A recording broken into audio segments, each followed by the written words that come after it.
자, 이번에는 지난번에 이어서 영어 울렁증 2탄에 대해서, 그쵸?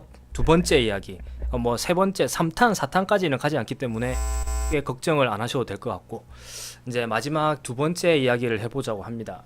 자, 제가 상담을 이렇게 학생들과 하게 되게 되면, 나이에 따라서도 실제로 나이가 조금 많으신 분들이 그런 경향이 좀 더 많으신 거는 같은데, 이제 많은 분들이 영어에 관심이 없어서 뭐 초중고 이럴 때 없어서 영어에 대해서 거부감을 느끼시고 영어에 대해서 울렁증을 느끼시고 이제 자기 스스로를 이렇게 영어를 못하는 사람으로 정의를 내려놨다라는 생각이 좀 드는 경우가 많았어요. 그리고 또 지금 본인의 현재 상황 이런 것들이 영어를 할 수밖에 없는 상황이고 혹은 이제 자기의 약점이 영어이기 때문에 이 약점을 극복하게 되게 되면 뭔가 굉장히 큰 거를 하나 극복한다 이런 생각이 들기 때문에 도전 이런 느낌으로 영어 공부를 하시는 분도 계시고 근데 공통점은 이제 본인 스스로가 영어에 굉장히 취약하고 영어를 잘 하기가 힘든 성격이라고 할까요? 아니면 성향이라고 할까요? 이제 그런 거를 가지고 있기 때문에 좀 울렁증을 가지고 계신 분들이 많습니다. 이제 그래서 실제로 자기 스스로가 영어를 못할 수밖에 없다라고 생각하시는 분들을 위한 이야기라고 생각하시면 좋을 것 같아요. 처음에 뭔가를 시작을 하실 때 재밌어 보신 적이 있으신가요? 혹시? 제가 생각을 할 때는 뭐든지 처음에 이렇게 시작을 할 때는 그게 어떤 건지를 모르기 때문에 재미없어 하는 게 당연하다고 저는 생각을 해요.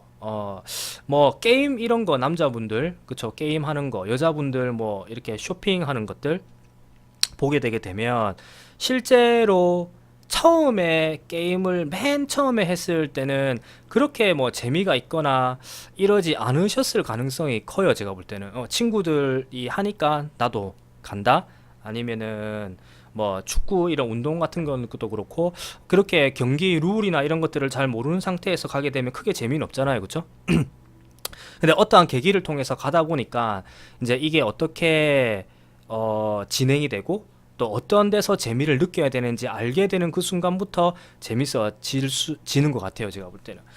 일단은 이렇게 뭔가 취미 생활로 할 만한 것들 혹은 이렇게 뭐 게임이나 쇼핑이나 약간 조금 재미가 본능에 가까운 것들 이런 것들을 제외하고 나면은 실제로 뭔가 처음 시도하는 것들이 재밌어지기는 굉장히 힘든 것 같습니다.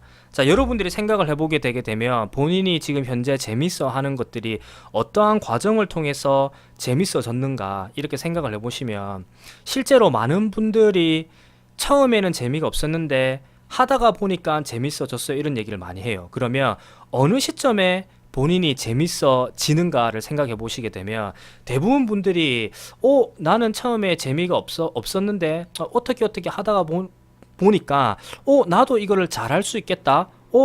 뭐 내가 이 사람보단 잘하네. 뭔가 그런 느낌. 자기가 조금이라도 이걸 잘할 수 있다는 순간 그걸 느끼시게 되게 되면 대부분 분들이 그때부터 재미를 느끼시는 것 같아요. 자, 다시 정리를 하게 되게 되면 뭔가 재미가 있어지는 시기는 사람마다 조금 다를 수는 있겠지만 보편적으로 봤을 때는 그 시도하는 것들이 자기가 잘할 수 있겠다는 생각이 들 때부터 좀 재미가 극대화가 되고 더 하고 싶다는 생각이 들고 처음에는 고만고만 시간을 투자를 하다가 갑자기 시간을 많이 투자한다든지 뭐 그런 식으로 진행이 되는 것 같습니다. 여기에서 이 말이 사실이라면 그리고 이 영상을 보시는 분도 그런 과정을 통해서 뭔가가 재밌어지고 그 다음에 그 뭔가 재밌어졌기 때문에 계속 꾸준하게 하고 계신 거라면 이 영어도 마찬가지인 것 같아요. 그러니까 처음에는 조금 재미가 없더라도 혹은 자기가 잘할 수 있을까라는 의구심이 들더라도 이렇게 좀 시간을 어느 일정량 이상은 조금 막연하지만 해야 될 필요가 있다. 이렇게 정의를 해볼 수 있는 것 같네요. 그래서 저는 영어 울렁증이 있는 분들 중에 자기는 원래 영어를 잘 못해요. 저는 원래 영어에 관심이 없었어요.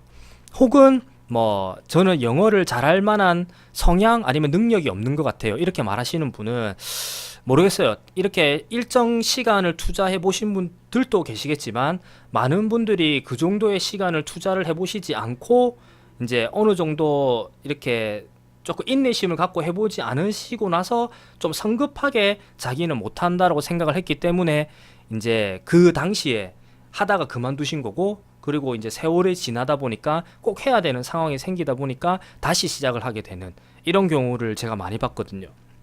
그래서 혹시라도 본인이 영어를 잘 못한다, 나 영어랑은 거리가 먼 사람이라고 생각하시는 분들은 자기가 뭔가 좋아해진 계기가 있고, 그 계기가 그거를 조금이라도 잘할 때부터 좋아해지기 시작했다라고 이해가 되시게 되게 되면 영어도 역시 어느 정도의 시간을 조금 투자를 해보시고, 그 이후에 아 나도 이제 이런 게 이해가 되는구나, 아 나도 이런 게 해석이 되는구나, 혹은 나도 이런 게 들리기 시작하는구나, 요런 시점이 되게 되면 실제로 그 영어 울렁증이 일정 부분 극복이 되고, 그 극복이 되고 나서 조금 더 이게 즐거워질 수가 있고, 그러면 꾸준하게 하실 수 있는 계기가 마련되지 않을까, 그런 생각이 좀 드네요.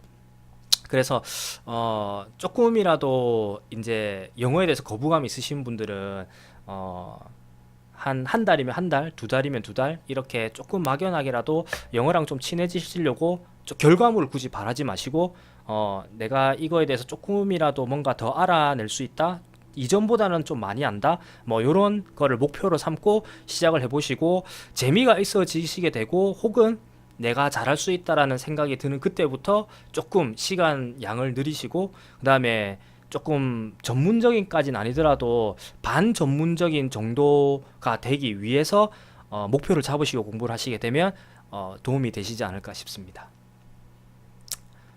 도움이 되셨으면 좋겠네요.